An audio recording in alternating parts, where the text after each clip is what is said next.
Good afternoon and welcome, everyone. I'm Steve Donovan, the Director of Alumni Relations. Thank you for coming inside, so to speak, and joining us on this beautiful afternoon. At least it is here in the Northeast. It kind of feels like a reunion on campus when we're forced to choose between sitting outside on the quad with old classmates, friends, and family, or coming inside to a classic long walk classroom for a panel discussion that we know is sure to be informative and interesting. We hope you've enjoyed the many virtual reunion class gatherings and panel discussions with talented alumni and faculty these last few days.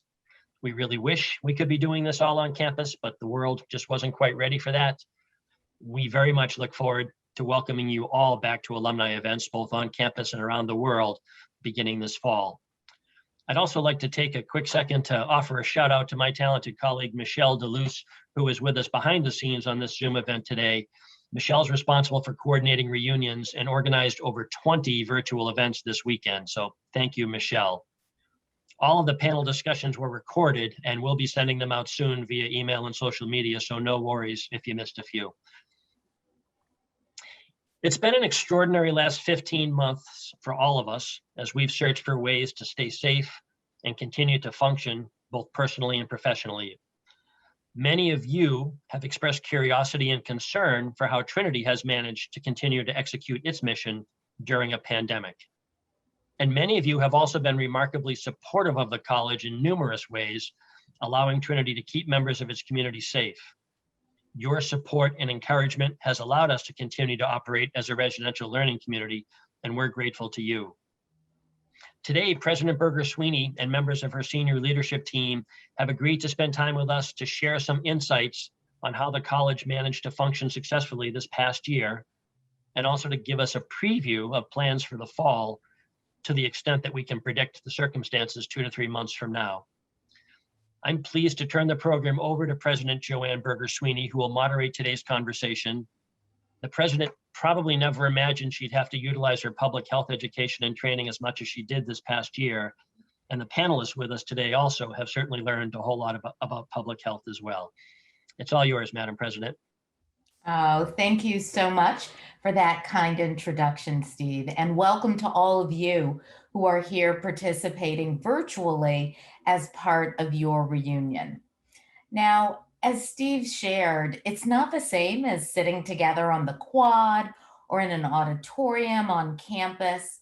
At the same time, I'm actually thrilled that we've all figured out how to use Zoom over the past 16 months, and we are able to get together virtually.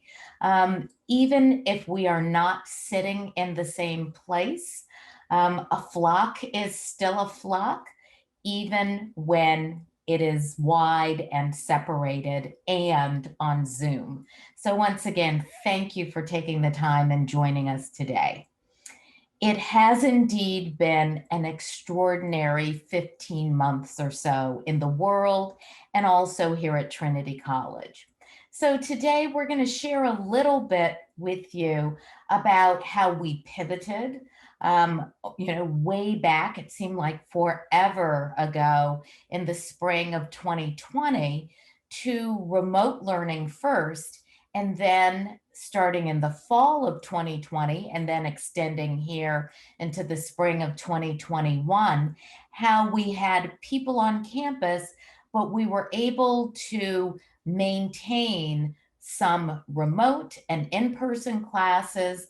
A lot was happening virtually, but as much as possible was happening face-to-face, albeit masked and socially distanced here on campus. I have asked for this special session for 3 people to join me, and they're going to share a little bit about their perspectives, as well as be here, any of the 4 of us, to answer questions that you might have, both about how things went this past year and also how we are envisioning coming back in the fall better than normal. We just don't want to be normal. We want to take some of the lessons that we learned here during the pandemic and then extend that to create a better than normal experience when everyone comes back in the fall.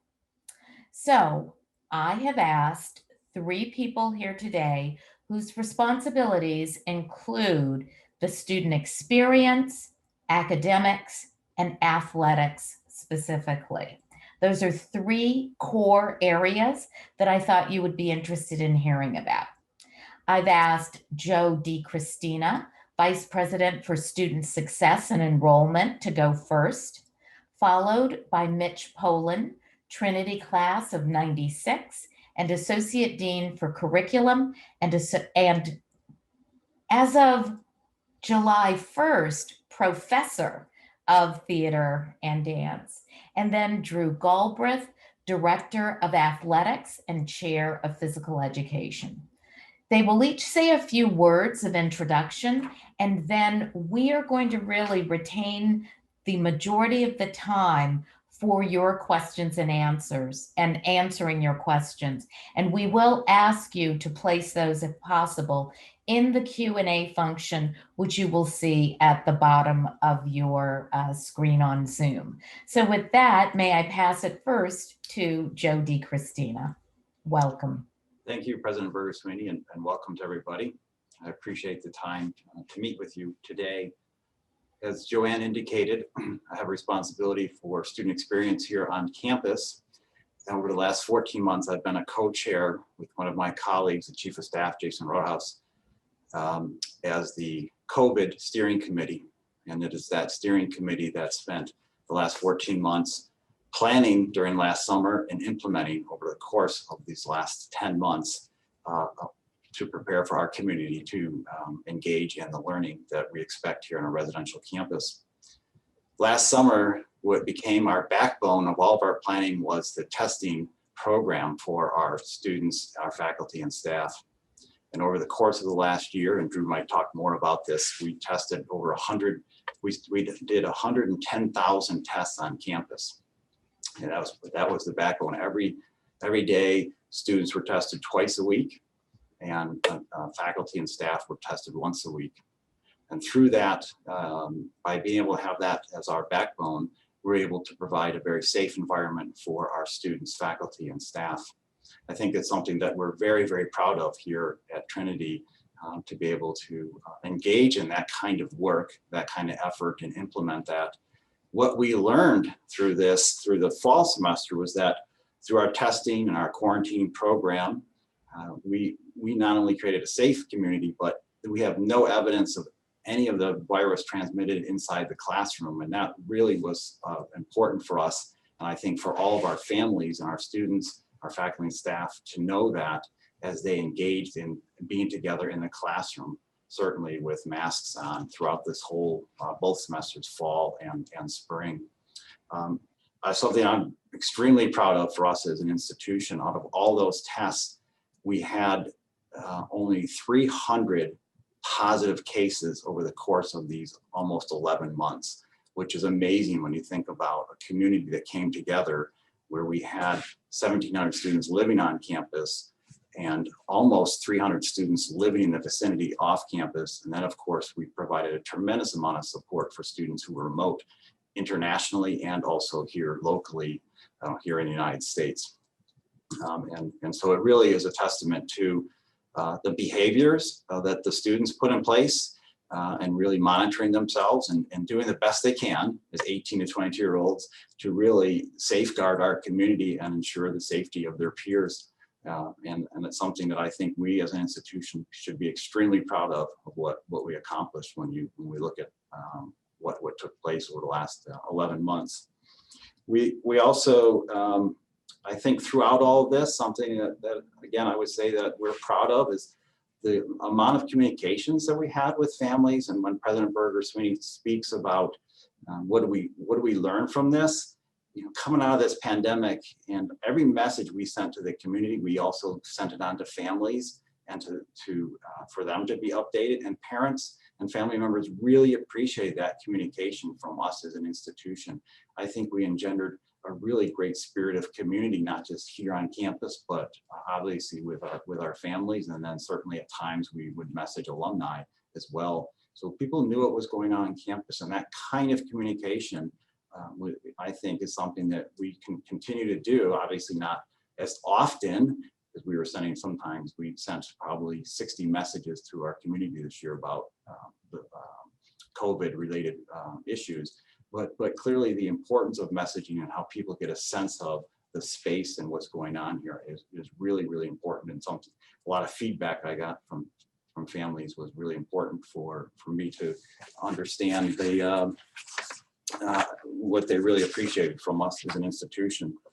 On campus, and Drew will talk a little bit more about this from an athletic perspective, but we hosted any number of events that were mostly in the fall were Zoom. In the spring, we did more in-person events as we got used to living the way it was with COVID and people being masked and having certain rules in place and parameters for the types of gatherings that we could have and people being associated with each other.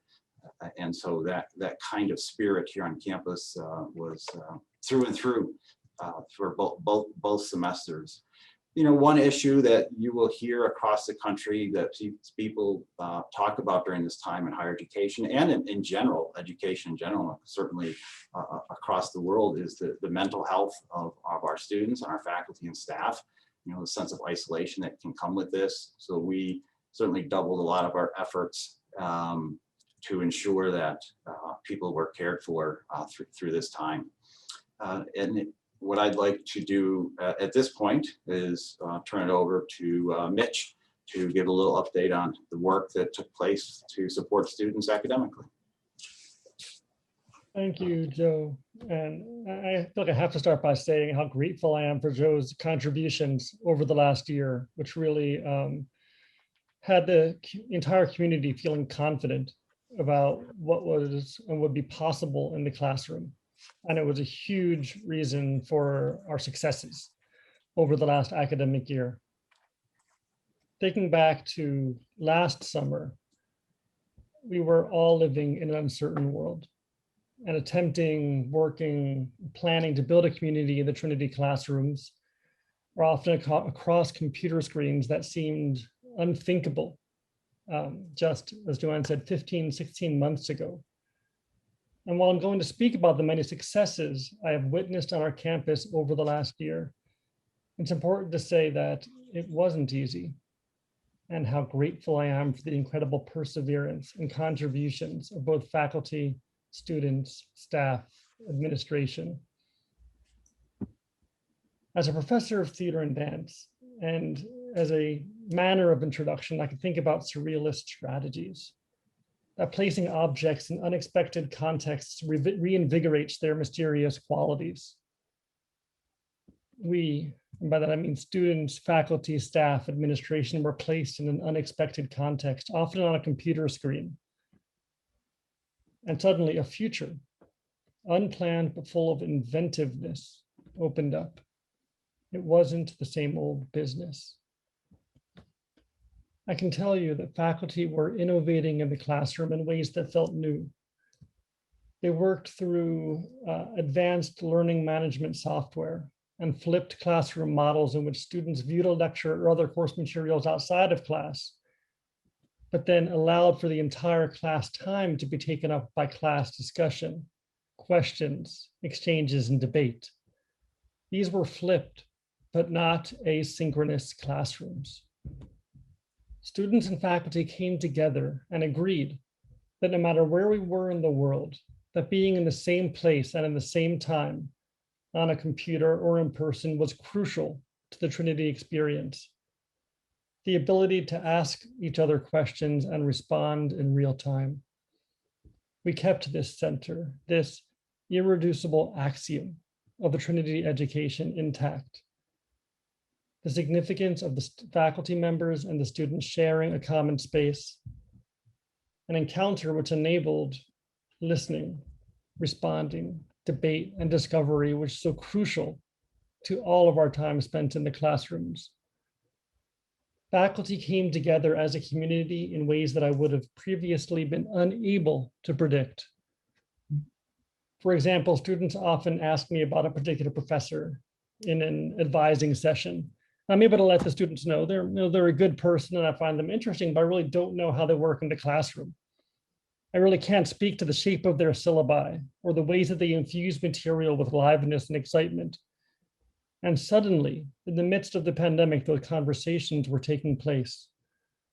That one of the best parts about this whole experiment in online teaching was the amount of faculty discussion about teaching. Suddenly, in ways that I hadn't seen before, faculty were sharing ideas, helping solve each other's technical issues, and showcasing course modules. More students came to online office hours than ever before, and faculty built deep relationships with students through these office hours, advising appointments and other online meetings.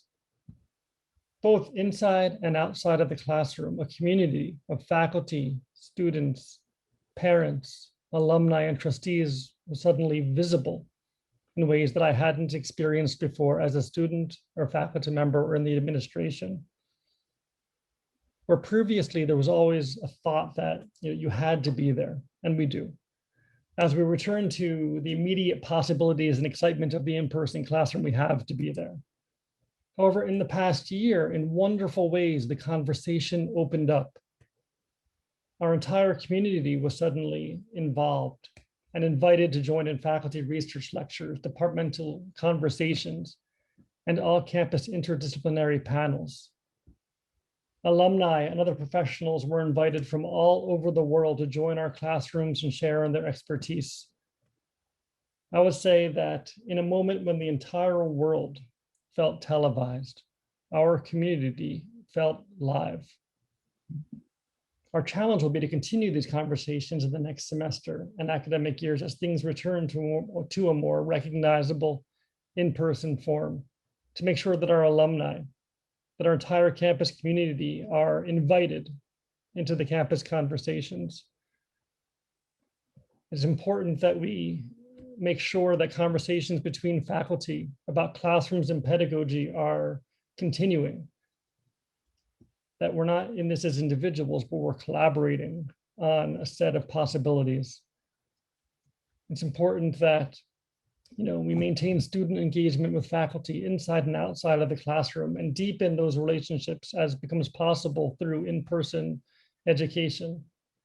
That I'm excited to be introducing a new curriculum to the college in the coming year that's going to include experiential learning in ways that we have never been able to involve before. The possibility of students completing experiential certificates, and the implementation of our first ever wellness requirement to support positive habits among the students, faculties, and staff. Together, it's so important that we continue to engage the classroom in significant ways, in all the significant ways that are possible at Trinity, and make Trinity special. I've always said it's my job as a professor to present the material in a full, dynamic, and clear way as possible. And the responsibility of the students is not let me leave the room until they have asked every question bubbling under their skin. And the faculty are ready for it. Thank you so much. I will now pass it over to Drew. Great, thank you, Mitch. And I would just echo everything that President Berger-Sweeney and Joe DiCristina and Mitch said. It was a year unlike any other, of course, not just on our campus, but for everyone.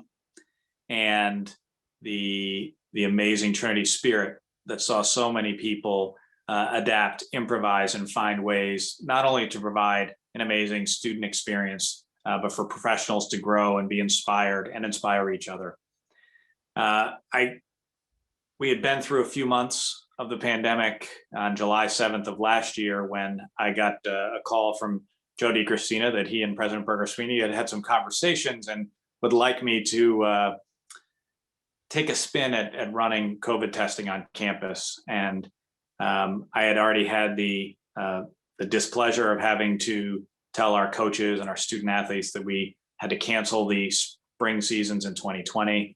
We had at that point just canceled the fall seasons, or at least effectively canceled the NESCAC portion of the fall seasons for the fall of 2020.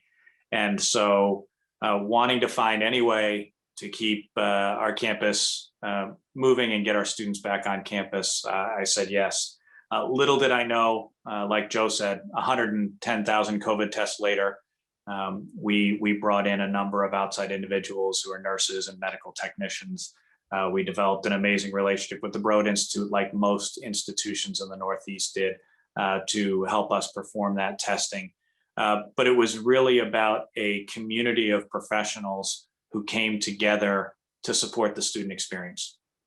And so there were many times where a group of 7 or 8 of us would be on a Zoom at 11 at night or 6 in the morning, talking about a very specific situation related to the virus that was a result of maybe some positive tests or contact tracing. And if you ever had a question about why you do what we do in higher ed, about whether or not your colleagues at Trinity care as much as you do, those questions are answered in those moments. And the value that people put on the student experience at Trinity, and not just that it takes place, but that it takes place with a high level of integrity and with real engagement for our students. And that's what this year was all about. There are certainly anecdotes that Joe and I specifically will take away, where many times where we looked at each other and said, I really can't believe we're doing this right now. And then you get past a wave of some positive cases and students come out of the isolation dorm, which was Doonesbury. And there's a general exhale on the part of our campus, not just the administrators, not just the faculty, but our students would take a deep breath and be just so thrilled to be back to some outdoor activity and getting out of quarantine. And it was a year where we rode those waves. As an athletic director, the chair of the physical education department, we were constantly in this tug and pull of the things that we like to do, the things that we're so passionate about, we weren't able to do in the ways we did them before. So we adapted, like everyone else on campus. The additional impact was that those gatherings of students where people learn and grow together and develop, those weren't able to take place for chunks of time. And so it really was riding those waves that would seem to come in 2 and 3 and 4 week stretches. Now on the tail end of it, it was all manageable, and we saw so many great stories of colleagues and students who really stepped up. In the moment, there was a lot of survival going on, and people finding the best way they knew how to get through it. As I think back about what we did as a department, we asked every coach and every individual who works in the athletic department to take on additional duties. Now, sure, we weren't playing games in the fall, so there wasn't a lot, to do on that front, but we were trying to have in-person practices as much as we could. We were trying to find ways to engage students with physical activity, both on the varsity side as well as through recreational and club activities, so that students would have the ability to continue to grow and not face some of those mental health challenges that so many in their peer group were facing. So around 5,000 hours that our staff put in the fall, and about 3,500 in the spring, above and beyond their normal jobs, just related towards supporting our COVID efforts. I'm so proud of what the coaches and staff did, because we didn't have a lot of complaints about that. Certainly people would express frustration, but we certainly saw that people really understood why they were doing it. So thank you all. All right. So I hope that each of you who's watching the webinar today understand why I am so proud of what we were able to accomplish this past academic year, despite not having a playbook. And, I can think of all kinds of sports analogies, Drew. We pulled together as a team.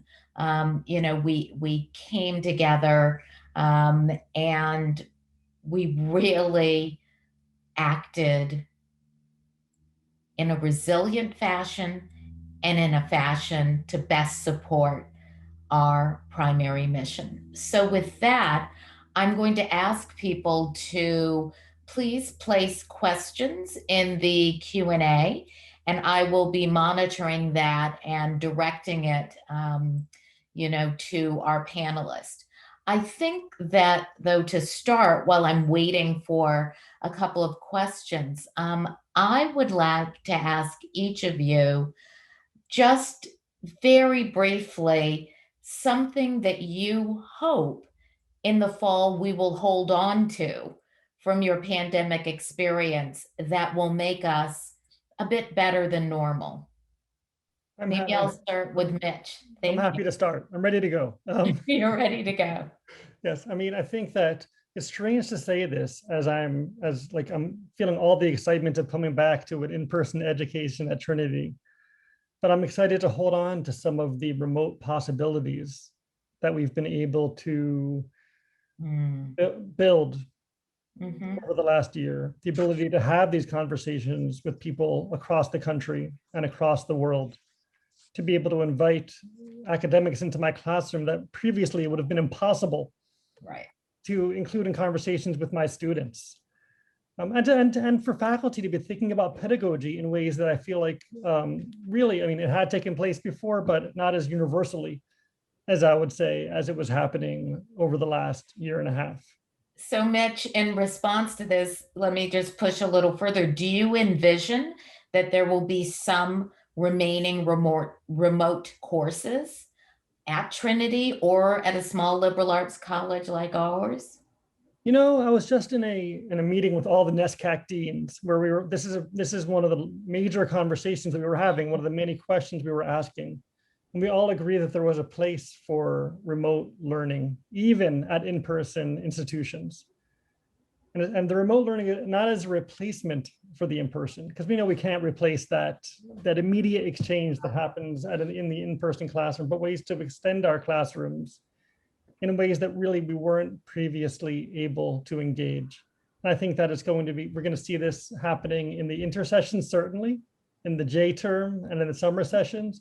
But I also think as ways to include the entire campus community in the day-to-day operations of our regular semesters, even if the classrooms themselves are primarily in person. Right. Terrific. Thank you. Joe, what do you think is one thing that maybe you hope we retain as part of the student experience? My answer is a bit in line with what Mitch just said.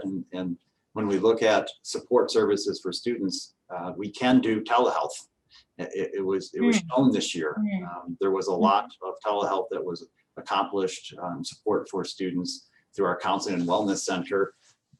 Certainly a higher percentage of remote support for students that way versus in person here on campus. And we had a lot of success with that. And so I think that gives the staff a sense of what they can accomplish, and for students to feel comfortable in that setting. And clearly it's a global matter, and I think we're getting used to that now. So keeping that in place is I think something that will work. Thank you, Joe. I will ask a question that I see in the Q&A as long as I have you here.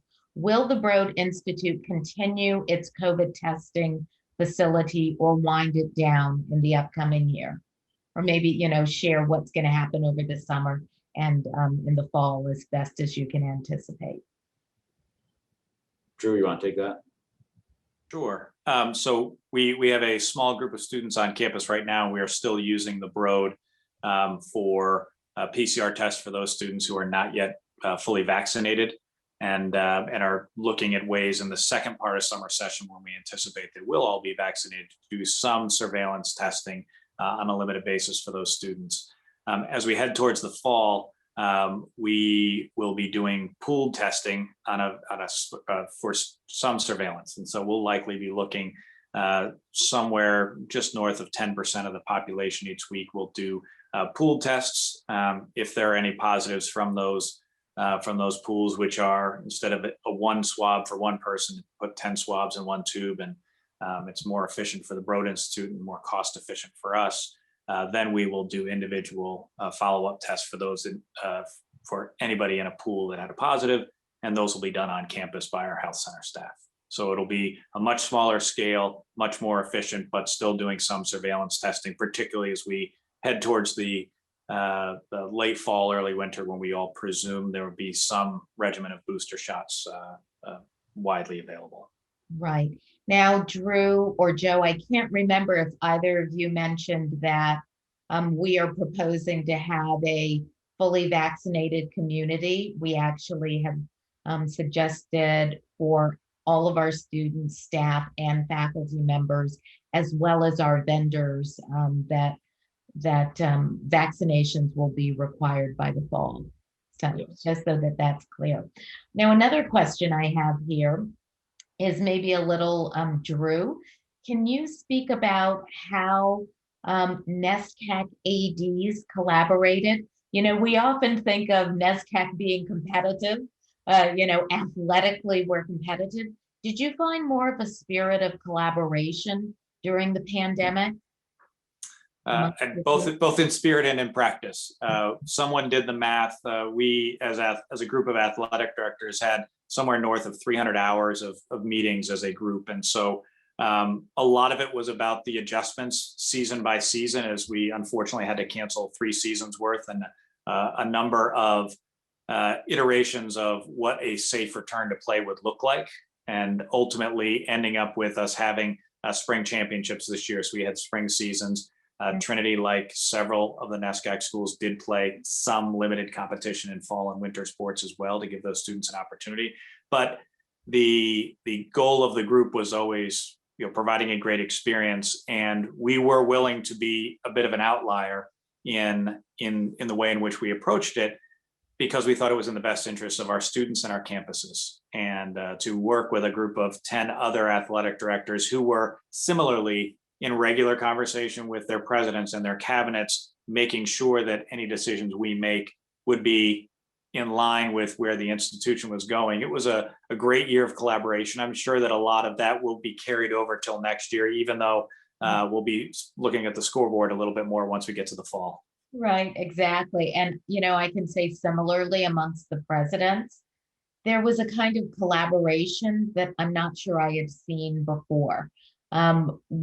I felt as though I had, you know, 10 other presidents plus who truly had my back. And we were sharing information, nothing that was proprietary, because we always have to be careful we're not price fixing or anything like that. At the same time, we really shared experiences. How was it happening with shared governance? You know, how were we able to move forward? What was being decided kind of within groups versus at the administrative level? So it really was a great time. Another question I see here is for Mitch. And can you tell us a little bit about the academic calendar next year? Is it going to revert back to what it was before? Is it blended in any way? As we all know, it was different this year. So can you share a bit?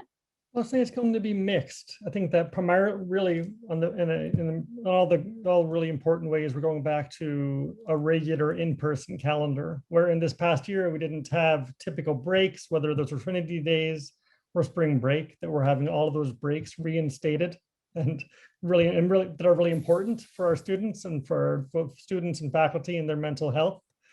But then we also, this past year during the pandemic, attempted to do a 1-credit January term, which we had never done before. And I think there were really exciting outcomes from that J term. So this is something that we're going to try to maintain going forward, where we're going to have a 3-week, 1-credit January term for students in the coming year, in between our regular semesters, as they have always existed. Terrific. Thank you. This question I'm going to pose to Joe. And that is, you know, you said that you were kind of co-directing our COVID effort along with Jason Rojas, who's my chief of staff. Can you tell us what it felt like, the collaboration with the city of Hartford, the state of Connecticut? Did it feel as though, you know, there were good lines of communication and that you had guidance from those entities? Starting last March, you know, April, May, the state was doing a lot of work quickly in order to give us suggestions and give us parameters on how to operate. And in particular, in the summer, late June, early July, they provided us significant parameters in terms of residential campuses, what it means to open, what kind of testing would they suggest for us to do, what kind of cleaning should we have in place, and obviously what kind of mandates would need to be in place when it comes to masks and really just protecting the health and safety of our community.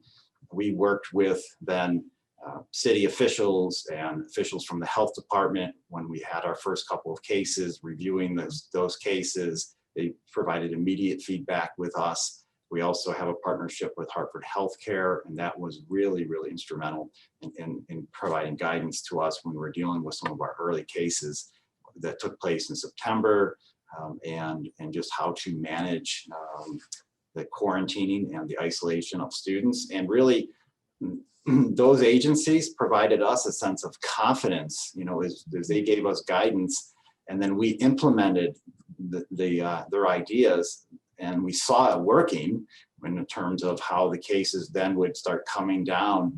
It allowed us to feel, to get our own playbook, as you would say, President Berger-Sweeney, so we really understood when the next little wave came, how would we handle that? And of course, through all that, there is constant communication with the state in terms of our COVID cases. Every night we have to provide a report to them, and then that gets fed through systems and conversations happen. So throughout all colleges, universities, we're learning from each other through this experience. Right. And one thing I discovered, and I wonder if you agree with me, Joe, I thought the state of Connecticut was doing really well with respect to COVID management and providing guidance with us. Certainly as part of the NESCAT, we had I had conversations with presidents who were in a number of different states. And I came out feeling that Connecticut was doing certainly as well, if not better, than most of our neighboring states. And there seemed to be somewhere and somehow a sense of optimism here that I'm not sure I always heard in my peers in other states. But is that just me? I would certainly agree with that, and certainly our work with the Connecticut College of Independent, with Jen Widnes was extremely important to us because, she was connected to the state and then would have meetings. She's talking about logging hours. She must have tremendous amount of hours as the executive director, president of that organization, because she would learn early what was going on with the state and then would have meetings with the presidents, then have meetings with us as co-directors across the state. And she was really good at making sure everybody heard the same message, right? When you're dealing with something like this, everybody hearing the same message is extremely important. So then we know what we're implementing. And that's, I think, what gets to what you're describing about how you felt positive about the state. Exactly. And, what Joe is describing is, in addition to NESCAP, which is obviously a peer of liberal arts colleges, we were also part of a Connecticut consortium of independent colleges, which has all of the presidents from Yale to, I think the smallest, maybe Mitchell College here, and there are 13 of us. I happen to have been the director, it's a rotating position, of CCIC during the past 2 years. And I believe that every one of the Connecticut presidents attended virtually every meeting, which was every other week for 14 months. And once again, we shared experiences, we shared joys and challenges that we had. And once again, it just felt as though we were not going through this experience alone. None of us had roadmaps, but we were certainly going to provide and share all of the experiences that we were having. Okay, I have another question here. And I will ask, I think, first Drew and then Mitch. What remote performance experiences in sports and arts did you find effective that might be retained in the future? So were there performance experiences in sports that you thought were effective and we might actually retain in the future? And then I'll come and ask Mitch that same question related to the arts. Yeah, the consistency and quality of some video has made it so that as our coaches were allowed to resume in-person recruiting on June 1st, they couldn't wait to see students play in person as opposed to on video because, well, sometimes the video is high quality, sometimes it's not, and you actually not following the right person. We did one thing that we found really effective during the course of the past year was the use of Zoom and other remote means in recruiting. And so whereas in years past, it wasn't enough of an accepted practice for a coach, for example, to do a home visit with a student. So sit on Zoom for maybe 45 minutes with a prospective student and their parents. It's something that happens at the Division I level quite frequently. We don't do it in the NESCAC.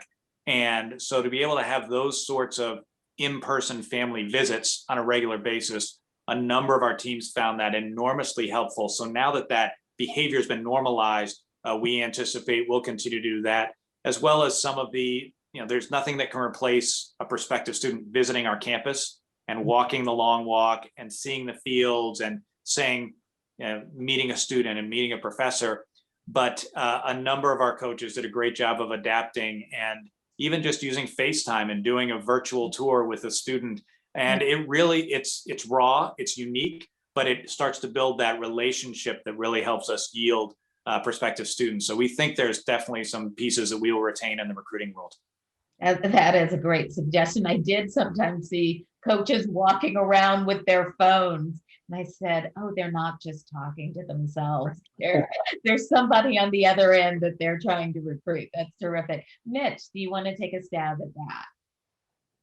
Sure. I mean, I'll start off with, as a professor of theater, I think that there's no replacement for the in-person experience of walking into a theater and having the lights go down and prepare for something magical to happen in front of you.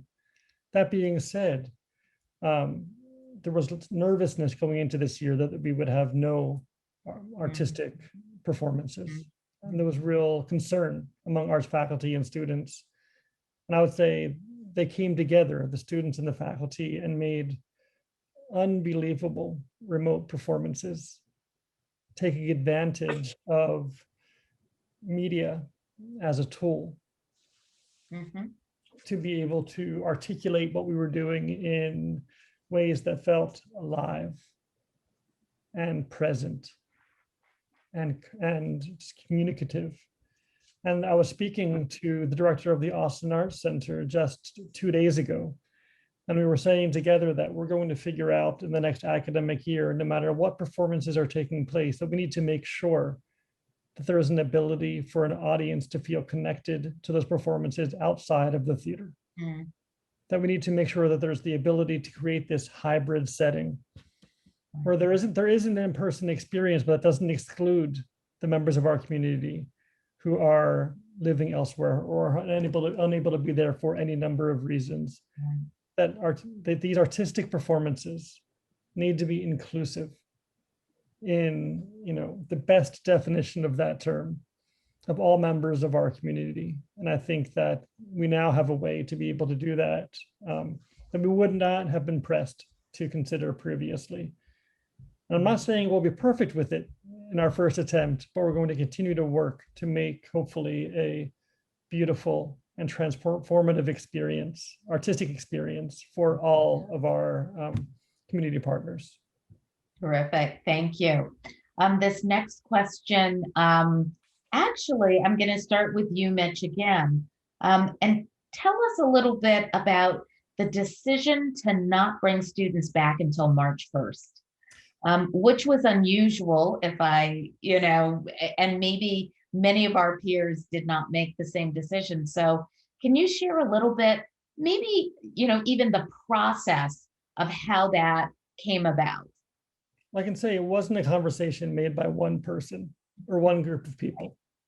And I think that we were speaking about collaboration earlier in this call between Trinity and the city of Hartford, or between presidents, college presidents. And I would say it's the collaboration on campus that was equally as remarkable. So there was a conversation, I would say, taking place from the president's office two faculty committees. And at the time I was sitting on a faculty committee, the faculty curriculum committee, that was charged with thinking about the academic calendar. And the way that the committee went about this was to open up the conversation, was to ask people, faculty and students, what did they want to see in the next academic year?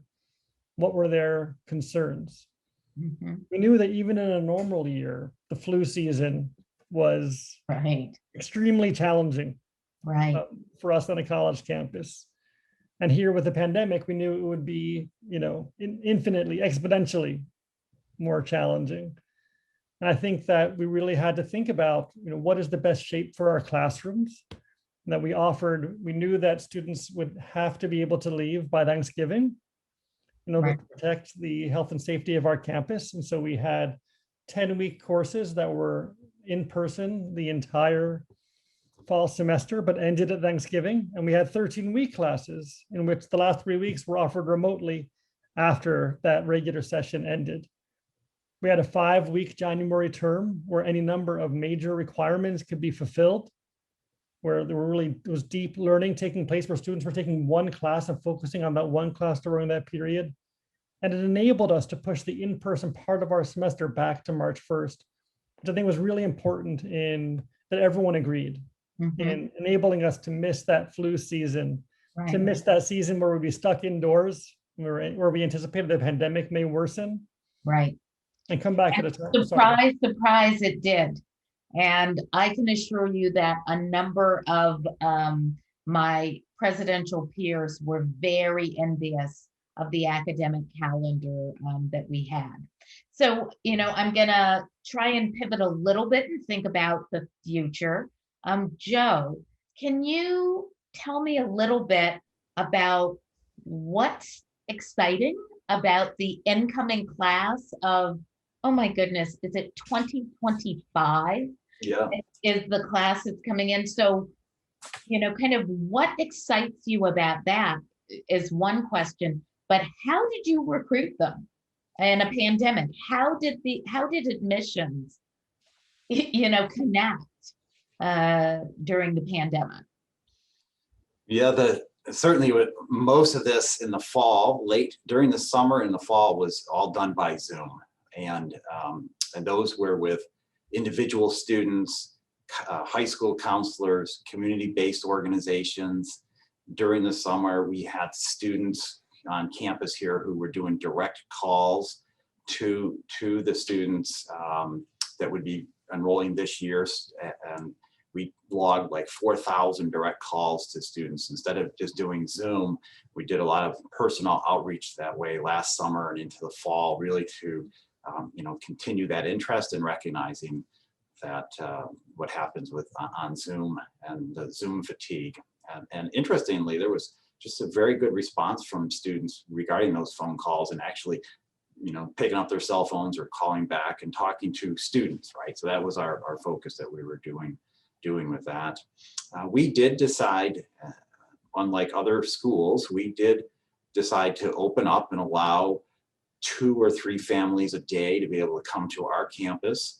I think that was very important for us as an institution, and that this was going on in the fall, and then certainly most of the spring we hosted families. And as time went on and we got better at it, we were able to host more families on Saturdays and Sundays as well. So it was a 7-day operation to ensure that people had a chance to visit campus for those who wanted to be able to make that visit. So a hybrid combination, but recognizing President Berger-Sweeney, the very important it is for people to make those visits. Right. And make that happen. And I want to share with the audience the extraordinary job that your team in admissions did, because there were a number of our peers at small liberal arts institutions that saw 25% drops in applications for their institutions. And, through a really strong recruitment effort, we did not see that. And, we had a very strong, academically and otherwise, class of 2025 that we're expecting. But one of the things I say to many people who ask is that we probably have to consider next year both the class of 2025 and the class of 2024 as first years. Right. I mean, it wasn't a completely normal experience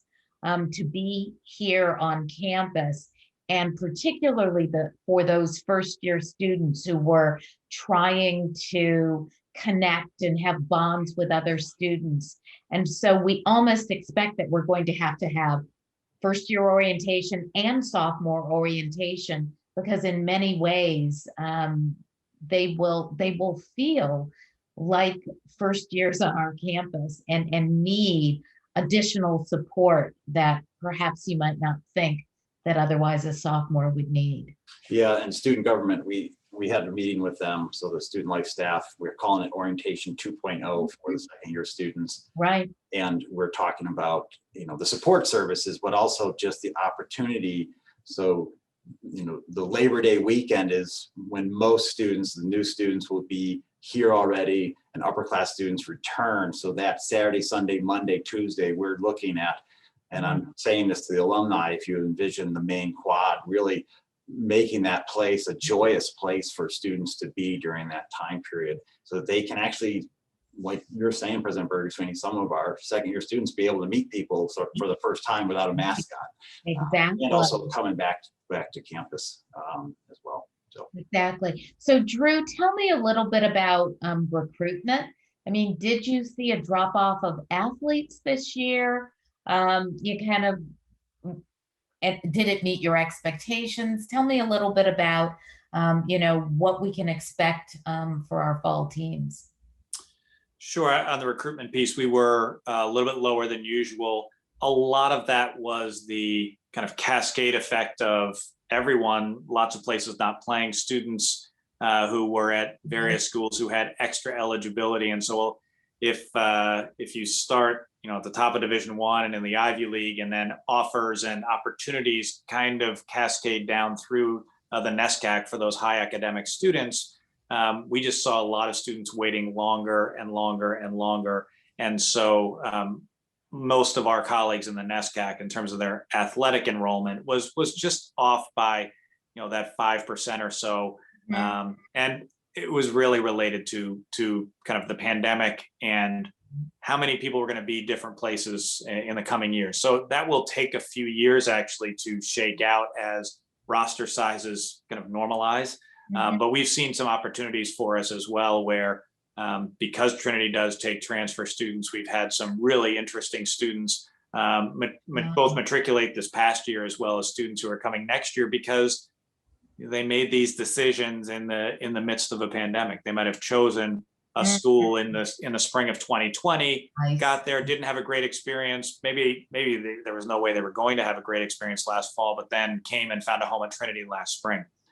So we're really excited about finding ways to make up any gap, in both through transfers as well as additional efforts in the coming year. As far as the fall, we are planning for something that, in terms of schedules and cadence, looks a lot closer to normal than abnormal. We are certainly hopeful to be able to drop a lot of the anomalies of this past year. If we had a team that had more than 25 individuals, they had to take 2 buses. That's certainly both from a cost standpoint, but also from an organizational standpoint, and having bus seating charts and not being able for a team to eat a meal together after a game. Those are things that are such a rich part of the student experience, not just for a varsity team, for any of our club sports, for any student organization, to be able to just gather as a group, go somewhere, do something and enjoy it and have fun. I think everybody's looking forward to that, and we'll be excited about it. We're taking your words to heart, President Berger-Sweeney. We have a lot of stuff planned for this fall. We plan on having 2 in-person Hall of Fame induction ceremonies this fall, one for the class of 2020 that we held off. We didn't end up doing a virtual ceremony because we really felt how important it would be to do that in person. So we'll do one for the class of 2020, as well as the new class for 2021. We're also going to be opening our stadiums at Shepherd and Yeah, Jesse. I was gonna say, please share with, I mean, we don't have a lot of time left, but please give them a hint about what's being planned or what's happening as I Yes, walk, you we'll know. have brand new stands at both Robin Shepherd Field, where field hockey women's lacrosse play, as well as Jesse Miller Field, where football, men's lacrosse, and track compete. In a departure from the past, we'll actually have a press box in the middle of the two fields that's shared. And so it allows us to do not only the required functions, but actually do alumni and other events where we can see both spaces. And it really will be a great gathering place for campus, not just for those varsity competitions, but for a lot of events. And we're also redoing the floor in the gym. It's long since overdue. And that's a project that'll be ready for our student athletes in the fall as well. So lots of neat things for our students, but also great opportunities to gather with all of our alumni this coming fall. Exactly. But come on, Drew, are you going to miss that press box as it is Nope. now? Nope. Nope. Nope. Not at all. I'm with you there. Now, we are coming up at the end of the hour, and I'm going to kind of use that as a bit of a segue to thank our alumni group so much for, obviously, the support of the stadium is one particular thing that I want to say thank you for, but also nearly 10,000 alums, parents, students, and friends took part in our virtual long walk series. And you saw the broad array of topics that we had in the virtual long walk. And we are so proud that we were able to engage so many of our, the alums who have been with us and supporting us all the time. But we also found that 45% of the people who were coming to the long walk events had not been to a Trinity event in the last 5 years. So it was also a way to open up to so many more of our alumni and friends. And I thank you all for your participation, for your support. We could not have done it and gotten through this year without you. It was really an entire community coming together to support the mission of Trinity College. And you, as well as all of the people that you are seeing on the screen, are a part of that phenomenal effort. And I could not be prouder of the Trinity community, and I could not be prouder to be president of this amazing institution. Thank you so much for joining us. Happy reunion. And next year we'll be together again physically, I'm sure. Thanks so much.